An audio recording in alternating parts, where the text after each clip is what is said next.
வணக்கம்மா. நம்ம இன்றைக்கி கேழ்வரகு சிமிழி எப்படி செய்கிறதுன்னு பார்க்கலாமா.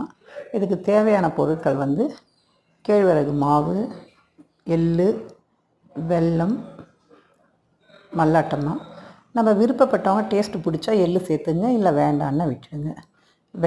இந்த கேழ்வரகு எள்ளெல்லாம் நல்லா வறுத்துக்கணும்.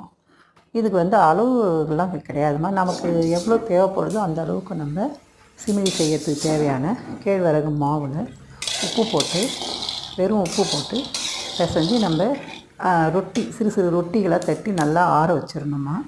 அதுக்கப்புறம் மல்லாட்டை எள்ளெல்லாம் வறுத்து கூட வெல்லம் போட்டு வைக்கணுமா. இந்த கேழ்வரகு அடையில் நம்ம சின்ன சின்ன துண்டுங்களாக கட் பண்ணி போட்டு மிக்சியில் கூட இந்த எள், மல்லாட்டை, வெல்லம் இதெல்லாம் போட்டு நம்ம நல்லா நைஸாக பொடி பண்ணிடணுமா. பொடி பண்ணிவிட்டு ஒரு சின்ன சின்ன உருண்டைகளாக பிடிச்சி பாக்ஸில் ஸ்டோர் பண்ணி, காற்று போகாத பாக்ஸில் ஸ்டோர் பண்ணி வச்சுட்டா இது 1 வீக்ஸ்லேருந்து ஒரு 10 டேஸ் வரைக்கும் கெடாமல் இருக்குமா. குழந்தைங்களுக்கு நம்ம ஸ்கூலுக்கு ஸ்நாக்ஸுக்கும் கொடுத்து விடலாம். ஈவினிங் ஸ்நாக்ஸாகவும் நம்ம வீட்டில் இதை பயன்படுத்தலாமா. இது ரொம்ப ஹெல்த்தியான ஃபுட்டுமா. கேழ்வரகு சாப்பிடாத குழந்தைங்க, பெரியவங்களுக்கு கூட இது மாதிரி செஞ்சு கொடுக்கும்போது அதை விரும்பி சாப்பிடுவாங்கம்மா.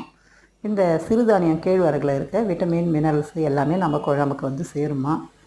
நீங்கள் இதை செய்யும்போது நம்ம குழந்தைங்களுக்கு விருப்பப்பட்ட உணவாகவும் இது இருக்கும். குழந்தைங்க இந்த ராகியை விரும்பி சாப்பிடுவாங்க. உங்களுக்கு என்னுடைய சேனல் பிடிச்சிருந்தா நீங்கள் லைக் பண்ணுங்கள், ஷேர் பண்ணுங்கள், சப்ஸ்கிரைப் பண்ணுங்கள். அடுத்து வேறு ஃபுட் செய்கிற வீடியோஸ் போடும்போது நான் உங்களுக்கு ஷேர் பண்ணுறேம்மா. ஓகேம்மா.